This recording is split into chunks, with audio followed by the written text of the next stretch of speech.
Friends, welcome to YouTube. अपने पिछले lecture में हम लोगों ने electric potential at a point due to single charge पढ़ लिया है, डिस्कस कर लिया है। अगर आप लोगों ने वो वीडियो नहीं देखा है तो पहले उसको देखिए, फिर इस पे वापस लौटिए। आज हम लोग अपने इलेक्ट्रिक पोटेंशियल के लेक्चर में आगे बढ़ेंगे और डिस्कस करेंगे potential at a point due to group of electric charge. ठीक है, याद कर लो कि जब भी मैंने ग्रुप ऑफ इलेक्ट्रिक चार्ज की बात कही है तो वहां हम लोगों ने सुपरपोजिशन प्रिंसिपल के कंसेप्ट को यूज किया है। सुपरपोजिशन प्रिंसिपल क्या होता है, इसको हम लोगों ने इलेक्ट्रोस्टैटिक के शुरुआती लेक्चरों में ही समझ लिया है। तो चलिए समझते हैं potential at a point due to group of electric charge. ठीक है, तो देखिए सबसे पहली चीज आपको यहां पे कंसीडर करना है एक पॉइंट P पॉइंट। ठीक है, जिस P पॉइंट पे हम लोग ग्रुप ऑफ इलेक्ट्रिक चार्ज के द्वारा इलेक्ट्रिक पोटेंशियल को कैलकुलेट करने का काम अभी करने वाले हैं। मान लो कि एक चार्ज है Q1। क्या चार्ज है बाबू? Q1। ये Q1 इस P पॉइंट से R1 डिस्टेंस पे मौजूद है। ठीक है, उसी तरह से यहां पे एक Q2 चार्ज है, ये R2 डिस्टेंस पे मौजूद है। यहां पे एक R3 है, डिस्टेंस पे Q3 चार्ज मौजूद है। यहां पे मान लेंगे कि Q4 है, क्लियर है, और यहां पे R, ध्यान से समझिएगा, 4 डिस्टेंस है। एक और चार्ज ले लेते हैं और इस चार्ज को हम नाम देंगे Q5 और जो दूरी होगी वो होगी R5। ठीक है, ये हमारा फिगर तैयार हो गया। मैं एक बारी वापस फिगर को समझा दूं। इस P पॉइंट पे मैं यहां पे लिखता हूं, इस P पॉइंट पे EP कैलकुलेट करना है। EP is electric potential. ठीक है, किसके कारण करना है? तो करना है Q1, Q2, Q3, Q4, Q5 के कारण। ये group of charge, n number of group of charge तक भी आप इसी तरीके से निकालेंगे। ठीक है, तो देखिए सबसे पहली चीज आपको क्या क्या समझना है। सबसे पहली चीज हमने कहा वर्क डन। क्लियर है, मतलब इन्फिनिटी से, एक समझने के लिए, इन्फिनिटी से किसी पॉइंट पे हम ले लिए, वहां से हमने डिस्प्लेसमेंट दिया, जैसे पिछले कॉन्सेप्ट में किया है। एक डिस्प्लेसमेंट दिया, इधर इन्फिनिटी है बाबू, यहाँ पे A है, यहाँ पे B है, बिल्कुल उसी कंसेप्ट से, समझ रहे हो? ठीक है, तो A से B का डिस्प्लेसमेंट दिया और ऐसे करते करते हम लोगों ने इसको क्या किया, Q1 को P पॉइंट तक पहुंचाया। क्लियर है? या आप यूं कह लो कि हमने Q1 के द्वारा P पॉइंट पे क्या पोटेंशियल होगा इसको कैलकुलेट किया। तो हम कहेंगे, देखना समझना, हम कहेंगे कि potential at P due to Q1 at distance R1। Clear है? क्या होगा बाबू वो पोटेंशियल? तो उसको नाम दे दिया V1। क्लियर है? अभी आपने फॉर्मूला पोटेंशियल का पढ़ा हुआ है कि V बराबर Q upon 4 pi epsilon not R होता है। क्लियर है? मैं कह दूं आपको कि V जो है वो इनवर्सली प्रोपोर्शनेट 1/R होता है। क्लियर है? अगर R इक्वल्स टू इन्फिनिटी हो जाए तो पोटेंशियल क्या होगा? 0 होगा। आप कहेंगे कि एट इन्फिनिटी, क्या बोलिएगा आप? बोलिएगा एट इन्फिनिटी पोटेंशियल जो होता है वो होता है बच्चा 0। क्लियर है? आ गई बात समझ में? ठीक है, तो हमने V1 पोटेंशियल निकाला, तो V1 पोटेंशियल बाबू क्या होगा? तो वो होगा Q1, ठीक है, Q1 upon 4 pi epsilon not R1। Clear है? समझ रहे हो मेरी बात को? अब उसी तरह से अभी तो V1 के द्वारा निकाल लिया और इसको इक्वेशन 1 नाम दे दिया, ठीक है। अब हम क्या करेंगे, सिमिलरली हम पोटेंशियल एट P निकालेंगे due to Q2 at distance क्या है बाबू, R2, ठीक है। वो पोटेंशियल होगा आपका V2 and V2 equals to हो जाएगा आपका Q2 upon 4 pi epsilon not R2। Clear है? Similarly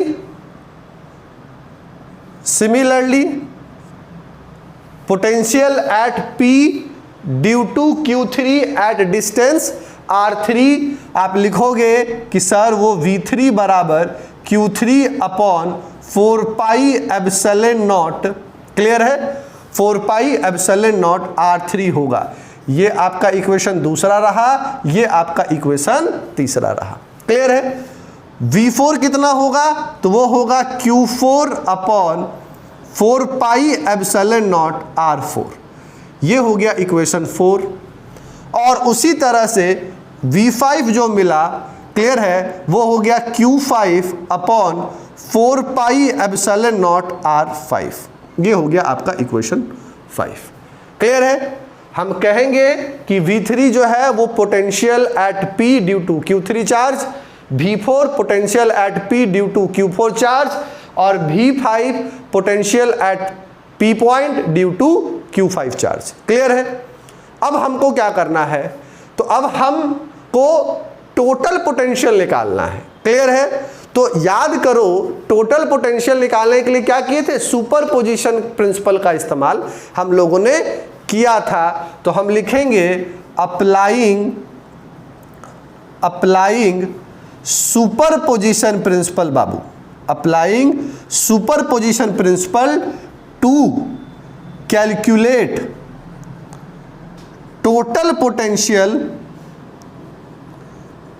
potential at P point due to Q1, Q2, Q3, Q4, Q5 bracket में ग्रुप ऑफ चार्ज। ठीक है, आ गई बात समझ में? तो टोटल पोटेंशियल बिल्कुल उसी तरह से जिस तरह से आपने टोटल फोर्स निकाला है, जिस तरह से आपने टोटल इलेक्ट्रिक फील्ड निकाला है। क्लियर है? तो हम यहां पे लिखेंगे कि V is equal to, clear है, V is equal to V1 plus V2 plus V3 plus V4 plus V5। समझ में आ रहा है? क्लियर है? हमने क्या किया, हमने सुपरपोजिशन प्रिंसिपल जो है वो सुपरपोजिशन प्रिंसिपल निकाला, लगाया। ठीक है, आ रही बात समझ में? ठीक है, तो अभी क्या करो कि V1, V2, V3, V4 और V5 की वैल्यू यहां से उठा के इक्वेशन में बैठा दीजिए। क्लियर है? सो आपको क्या मिलेगा, आपको मिलेगा V बराबर Q1 upon 4 pi epsilon not R1 plus Q2 upon 4 pi epsilon not R2 plus Q3 upon 4 pi epsilon not R3 plus Q4 upon 4 pi epsilon not R4 plus, ठीक है, Q5 upon 4 pi epsilon not R5। Clear है? ठीक है, सारी value को रख दिया। मैं बता दूं, ठीक है, कि ये वाली वैल्यू इसकी है, ये वाली इसकी है। ठीक है, समझ में आ रहा है मेरी बात? क्लियर है? अब जो कॉमन है उसको हम बाहर निकाल लेंगे और जो बच जाएगा उसको अंदर में लिख देंगे। क्लियर है? तो हम यहां पे लिखेंगे V बराबर, अब आप देखिए कि इन सभी में आप 1/4 पाई एप्सिलॉन नॉट कॉमन ले सकते हैं। क्लियर है? तो 1/4 pi epsilon not Babu common हुआ हमारा। क्लियर है? और हमें अंदर ब्रैकेट में क्या मिला, तो हमें मिला Q1/R1 plus Q2/R2 plus Q3/R3 plus Q4/R4 plus Q5/R5। ये हमें मिला। ठीक है, समझ रहे हो? क्लियर है ना? तो अगर हमको टोटल पोटेंशियल निकालना है तो हम इसको ऐड करेंगे। क्लियर है? हम इसको लिखते हैं इस तरह से कि Q is equal to 1/4 pi epsilon not. Clear है? समेशन का साइन दीजिएगा, I बराबर 1 से कहां तक है? 5 तक है। क्लियर है? और आप लिखिएगा QI अपॉन RI। क्लियर है? और ये आपका पोटेंशियल हुआ, ठीक है, due to group of charge जिसमें Q1, Q2, Q3, Q4 और Q5 है। क्लियर है? अब अगर मान लो ऐसा हो जाए कि there is 2 charge, Q1 and Q2, 2 charge है Q1 और Q2। क्लियर है? तो क्या होगा फॉर्मूला? तो बाबू जब 2 ही चार्ज है तो 1/4 पाई एप्सिलॉन नॉट। क्लियर है? और इधर Q1 by R1 plus Q2 by R2 हो जाएगा। समझ रहे हो? क्लियर है? ठीक है ना? कहीं से कोई दिक्कत नहीं होना चाहिए। ठीक है, चलिए, तो अगर कोई 2 चार्ज है तो उस केस में हम लिखेंगे V बराबर 1/4 पाई एप्सिलॉन नॉट और R1 R2 Q1 R2 plus Q2 R1 LCM लेकर के इस तरह से लिख देंगे। ठीक है, अब हम लिखेंगे V बराबर, ठीक है, V बराबर 4 pi epsilon not R1 R2 Q1 R2 plus Q2 R1। This is potential due to charge Q1। यहां पे मैं लिख दूं Q1 और Q2, इस दोनों चार्ज के कारण पोटेंशियल है ये। क्लियर है? अगर ऐसा हो जाए कि there is n number of charge, clear है, तो हम लिखते हैं, समझते हैं कि for n number of charge, n number of charge, ठीक है बाबू, पोटेंशियल क्या होगा n नंबर ऑफ चार्ज के कारण? तो आप कहिएगा कि सर वो होगा V बराबर V1 plus V2 plus V3 plus बूंदाबांदी करते हुए कहां तक? Vn तक, नॉट n तक। क्लियर है? आ गई बात समझ में? कहीं से कोई दिक्कत नहीं है। अब इस सीक्वेंस को यहां और यहां से समझना है। हम लिखेंगे V बराबर 1/4 पाई एप्सिलॉन नॉट और इधर बाबू Q1 upon R1 Q2 upon R2 plus बूंदाबांदी करते हुए Qn अपॉन Rn। क्लियर है? आ गई बात समझ में? अगेन इसको समेशन के फॉर्म में लिख देते हैं। हम लिखेंगे V बराबर 1/4 पाई एप्सिलॉन नॉट। क्लियर है? समेशन का साइन दीजिएगा, I बराबर 1 से n तक और QI अपॉन RI। क्लियर है? ये आपका पोटेंशियल हुआ। समझ रहे हो मेरी बात को? ये आपका क्या हो गया? पोटेंशियल हुआ। ठीक, अब पोटेंशियल की यूनिट को भी थोड़ा समझना है ना। तो पोटेंशियल की यूनिट क्या होती है? क्लियर है? पोटेंशियल की यूनिट क्या होती है ये आप मुझे कमेंट करके बताइएगा। मैंने इसको अपने पिछले वीडियो में भी बताया हुआ है। आप लोग कितना वीडियो को देख रहे हैं आप पहले इसको बताएं, बाद में मैं जरूर बताऊंगा। ठीक है, कि पोटेंशियल की यूनिट क्या होती है, क्या हो सकती है। क्योंकि अगर आप लोगों ने स्टूडेंट डाउट का जो हमारा वीडियो आया है, अगर आपने उसको देखा है, तो कभी कभी जो यूनिट होती है वो तो खैर है ही, पर कभी कभी वो यूनिट जो आपको नहीं पढ़ाया गया है वैसी यूनिट दे कर करके आपसे पूछा जाता है कि इनमें से कौन इसकी यूनिट है या इनमें से कौन नहीं है। मतलब ऑप्शन में बाबू 4 रहेगा, 3 यूनिट रहेगी, 1 नहीं रहेगा। तो इस तरह के कंसेप्ट को भी हम लोग पढ़ेंगे। ठीक है, तत्काल आप इसको नोट कर लीजिए और नोट कर करके हम लोग आगे बढ़ते हैं और पढ़ेंगे electric potential at a point due to electric dipole. समझिए मेरी बात को, इसको नोट करने के बाद हम लोग क्या पढ़ेंगे, हम लोग पढ़ेंगे electric potential at a point due to electric dipole. So इसको नोट कर लीजिए, आगे बढ़ते हैं। चलिए अगला टॉपिक हम लोग पढ़ते हैं, और टॉपिक का नाम क्या है, टॉपिक का नाम है potential at a point due to electric dipole. ठीक है, ड्यू टू किसके द्वारा है, इलेक्ट्रिक डाइपोल। थोड़ा सा उसी हेडिंग में कर दिया एडजस्टमेंट। ठीक है, तो डाइपोल तो पढ़े हुए हो, याद करो डाइपोल के बारे में समझाए हैं कि डाइपोल क्या होता है, डाइपोल मोमेंट क्या होता है, electric field due to electric dipole क्या होता है। Electric field due to electric dipole में 3 केस भी पढ़ाए हैं, जिसमें हम ये पढ़ाए हैं कि electric field due to electric dipole on the axial line क्या होता है बाबू, electric field due to electric dipole on the equatorial line क्या होता है, और electric field due to electric dipole at any point क्या होता है। तो आइए पोटेंशियल उसी डाइपोल के द्वारा समझते हैं, पहले फिगर बनाते हैं। ठीक है, तो मान लो कि ये आपका एक डाइपोल है, तो डाइपोल में यहां पे प्लस क्यू, यहां पे माइनस क्यू। ठीक है, प्लस क्यू यहां पे माइनस क्यू। क्लियर है, आ रही बात समझ में। अब कोई आप बच्चा बोलेगा कि सर इधर माइनस क्यू करके कर दीजिए, कोई दिक्कत नहीं है भाई, आपका काम है, आप कर लो। ठीक है, यहां से यहां तक की दूरी डाइपोल की क्या होती है, 2a। आ रही बात समझ में।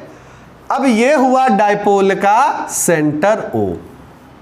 ठीक है, होप सो विजुअल होगा, इसको थोड़ा सा बड़ा कर दें। ठीक है, तो डाइपोल का डिस्टेंस हो गया 2a और ये हो गया डाइपोल का सेंटर O। अब इस सेंटर से, क्लियर है, सेंटर से P पॉइंट ऊपर आ जाओ, सेंटर से कहां आ जाओ, P पॉइंट ऊपर, यहां से खिंचक करके लाइन खींच दो, और इस P पॉइंट पे आपसे कोई पूछेगा कि बताइए इलेक्ट्रिक डाइपोल क्या होता है। समझ रहे हो मेरी बात। तो आपको कैसे सॉल्व करना है, आइए बढ़ते हैं। सबसे पहली चीज कि ये जो P पॉइंट है सेंटर से मान लो कि R वेक्टर के डिस्टेंस पे है। ठीक है, तो बाबू ये जो है माइनस Q और ये जो Q है इसकी भी दूरी होगी, अलग अलग दूरी होगी, तो इसको यहां से ऐसे जोड़ दीजिए और इस दूरी को नाम आप दे दीजिए R1 वेक्टर। क्लियर है, और इससे इसको जोड़ दीजिए और इस दूरी का नाम दे दीजिए R2 वेक्टर। ये जो एंगल बना रहा है सेंटर से, इसको कंसीडर कर लेंगे क्या चीज, तो इसको कंसीडर कर लेंगे थीटा। कहीं से कोई दिक्कत नहीं है, आ रही बात समझ में। ठीक है, थीटा कंसीडर कर लिया, तो बाबू यहां से यहां तक की दूरी तो a हो गई ना, सेंटर से दूरी तो आप निकाल लिए, a हो गया। क्लियर है, तो अब हमको क्या क्या करना है, आइए करते हैं। तो सबसे पहले potential at P point due two plus Q charge, समझिएगा, हम लिखेंगे potential at P due two plus Q charge is, मान लो ये पोटेंशियल बाबू V1 है। क्लियर है, अब याद करो हम बोले हैं ना कि पोटेंशियल पॉजिटिव होगा अगर चार्ज पॉजिटिव है, पोटेंशियल निगेटिव होगा अगर चार्ज निगेटिव है। ध्यान रखना है, तो बताओ चार्ज पॉजिटिव है ना, पोटेंशियल पॉजिटिव होगा, और वो कितना होगा, तो वो होगा Q upon 4 pi epsilon not. ध्यान से समझिएगा, V1 बराबर Q upon 4 pi epsilon not R1, ठीक है, R1 होगा। कोई दिक्कत नहीं है, आगे बढ़ते हैं हम लोग। ठीक है, हम लिखेंगे यहां पे कि पोटेंशियल एट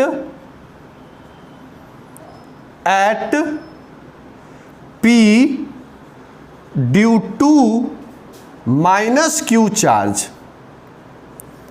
इज, क्लियर है? क्या लिखा हम लोगों ने?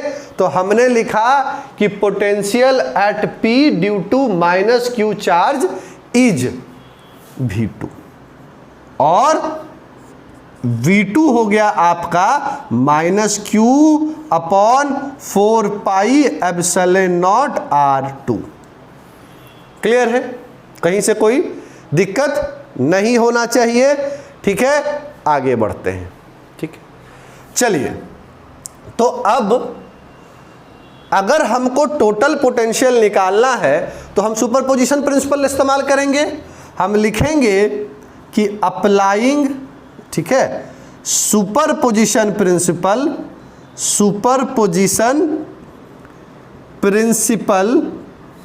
V is equal to V1 plus V2। Clear है? सो बाबू यहां पे V बराबर V1 कितना है? वो है Q upon 4 pi epsilon not R1 minus, क्योंकि प्लस और माइनस लग जाएगा ना, ऐसे दिखा देते हैं, minus Q upon 4 pi epsilon not R2। Clear है? सो बाबू देखिएगा इधर V बराबर Q upon 4 pi epsilon not, V बराबर Q upon 4 pi epsilon not. Clear है? कॉमन हो गया, कॉमन हुआ तो बाबू यहां पे क्या मिला आपको? यहां पे मिला 1/R1 माइनस 1/R2। क्लियर है? समझ गए हो? क्या मिला आपको? 1/R1 और 1/R2। कोई दिक्कत नहीं है। क्लियर है? तो हम जानते हैं, ठीक है, कि R1 वेक्टर का स्क्वायर, क्लियर है, या हम इसको ऐसे सिंपली लिखते हैं, R1 का स्क्वायर क्या होगा? तो वो होगा बाबू, देखना फिगर से, R square plus A square, ध्यान से, R square plus A square plus 2AR cos theta. क्या होगा? R1 की वैल्यू पढ़े हुए हो, ठीक है, वो होगा R square plus A square plus 2AR cos theta. उसी तरह से R2 का स्क्वायर होगा R square plus A square, R square plus A square plus 2AR cos 180 minus theta. ठीक है, समझ रहे हो? ठीक है, तो ये आपको क्या मिला? ये हुआ R2 का स्क्वायर बराबर R square plus A square minus cos 180 minus theta, minus cos theta होता है तो 2AR कॉस थीटा। क्लियर है? अब इसको यहां से लाइए नीचे और समझिए। क्लियर है? R1, समझना जो हम बोल रहे हैं, R1 का स्क्वायर बराबर, बाबू R स्क्वायर कॉमन लिख दो, ठीक है, R स्क्वायर कॉमन लिख दो, तो आपको क्या मिला? आपको मिला 1 प्लस, ध्यान से, 1 plus A square by R square plus 2AR cos theta upon R square. Clear है? क्या किए, समझ में आ रहा है ना? R स्क्वायर से मल्टीप्लाई और डिवाइड कर दिए।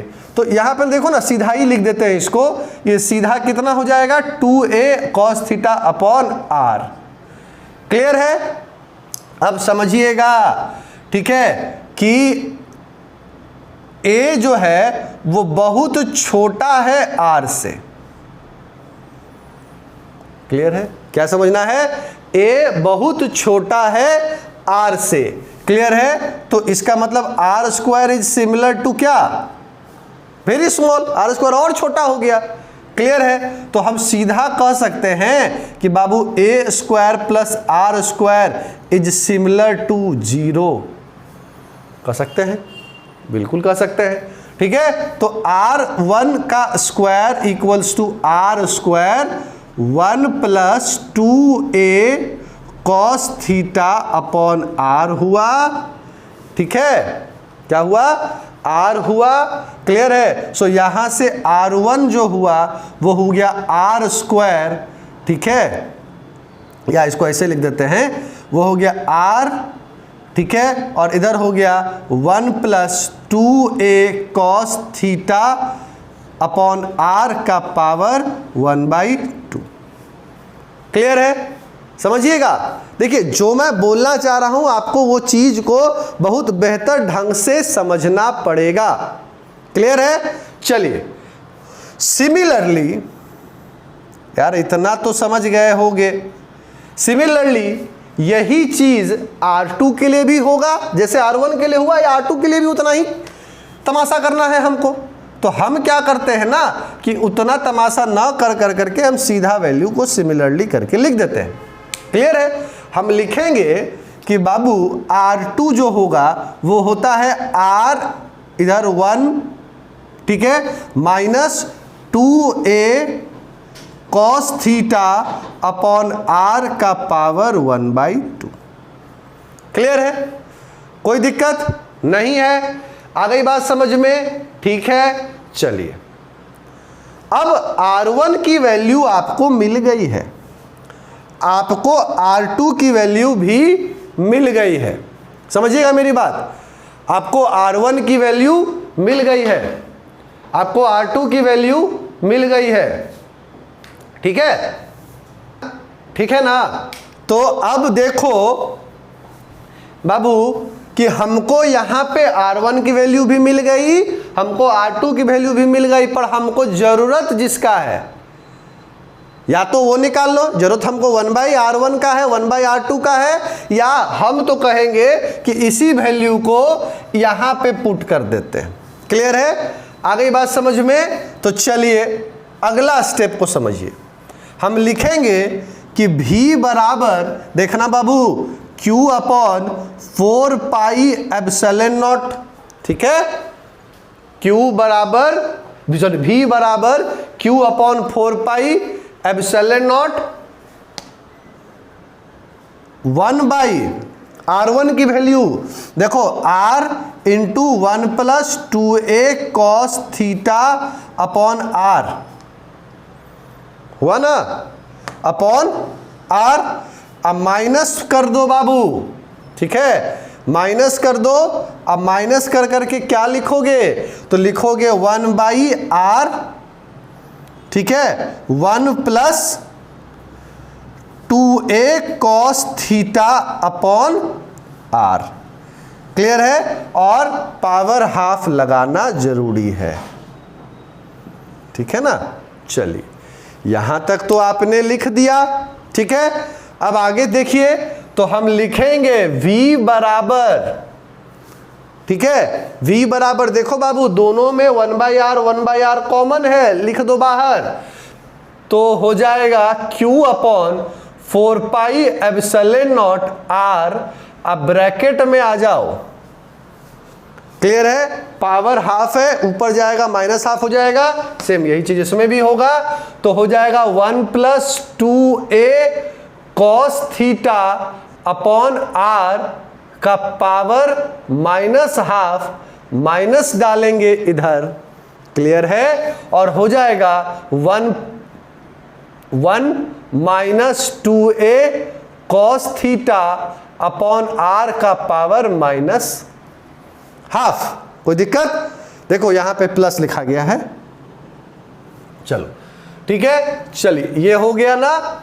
तो अब हम लोग लिखेंगे कि v बराबर q upon 4 pi epsilon not r, और ऐसे को हमने ब्रेक करना भी आपको सिखाया हुआ है। तो आप लिखेंगे 1 plus a cos theta upon r। Clear है? Minus 1 minus a cos theta upon r। ठीक है ना? कर दिया। क्लियर है? तो चलो v बराबर q upon 4 pi epsilon not r और 1 प्लस, ठीक है, a cos theta upon r minus 1 plus a cos theta upon r। बाबू देखिए 1 से -1 हो गया कैंसिल, ठीक है। तो अब आपको क्या मिला?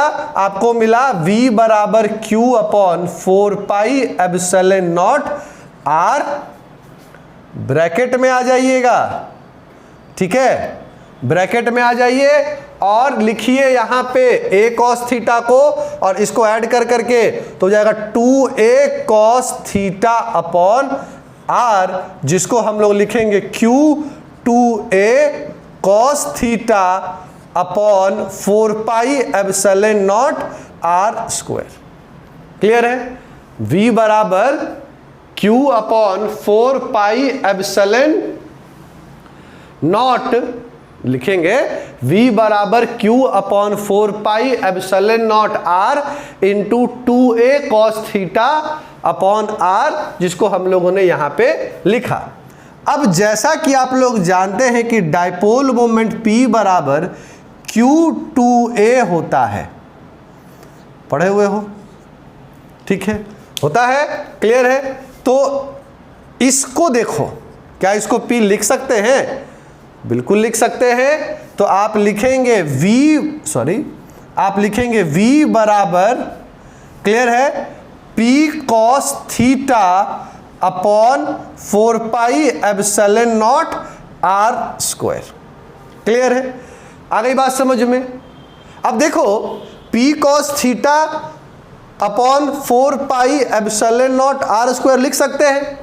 अच्छा, इसको ऐसे नहीं लिख सकते हैं, p1 cos theta upon 4 pi epsilon not r square, क्या लिख सकते हैं? अरे p इंटू 1 करोगे क्या फर्क पड़ना है, ठीक है। तो p इंटू 1 cos थीटा क्यों लिखे हैं वो हम आपको दिखाने वाले हैं। अब देखो हम इसको क्या लिख सकते हैं, v बराबर p vector dot r cap upon 4 pi epsilon not r square, जहां पे r जो है r is a unit vector, clear है, r is a unit vector along the position vector, लिख देता हूं मैं इसको, r cap is the unit vector, clear है, r is the unit vector along the position vector, along the position vector, clear है, along the position vector OP vector which is equal to r vector। समझ रहे हो मेरी बात को, ठीक है। तो वेक्टर फॉर्म में लिख दिया। अब इसी को ब्रेक कीजिएगा तो बाबू ये लिखा जाएगा p cos theta upon 4 pi epsilon not r square. Clear है? अब देखिएगा केस पहला, अगर थीटा जो है अगर वो 0 डिग्री हो जाए, अगर थीटा 0 डिग्री हो जाएगा तो लाइन क्या हो जाएगा? एक्सियल हो जाएगा। क्लियर है? ठीक है। तो थीटा 0 डिग्री जब होगा तो आप जानते हैं कि कॉस थीटा कॉस 0 कितना होता है? 1 होता है। तो पोटेंशियल बाबू v बराबर p upon 4 pi epsilon not r square हो जाएगा। क्लियर है? समझ रहे हो मेरी बात को?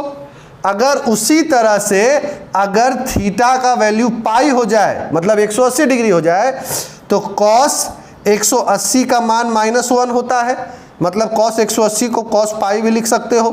क्लियर है? तो उस केस में v बराबर -p अपॉन 4 पाई, ठीक है, एप्सिलॉन नॉट r स्क्वायर हो जाएगा।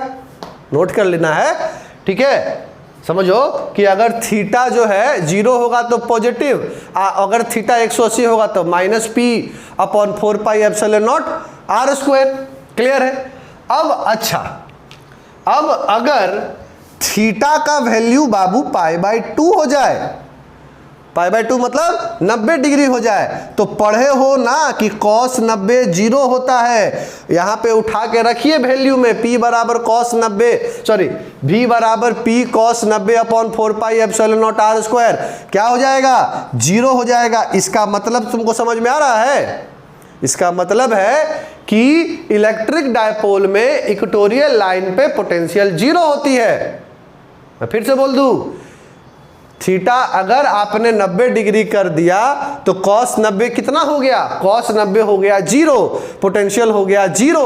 तो आप कहेंगे कि इक्वेटोरियल लाइन पे, ठीक है, इलेक्ट्रिक डायपोल के कारण इलेक्ट्रिक पोटेंशियल कहीं पे भी क्या होगी, 0 होगी। कोई दिक्कत नहीं है, नहीं होना चाहिए। आ गई बात समझ में?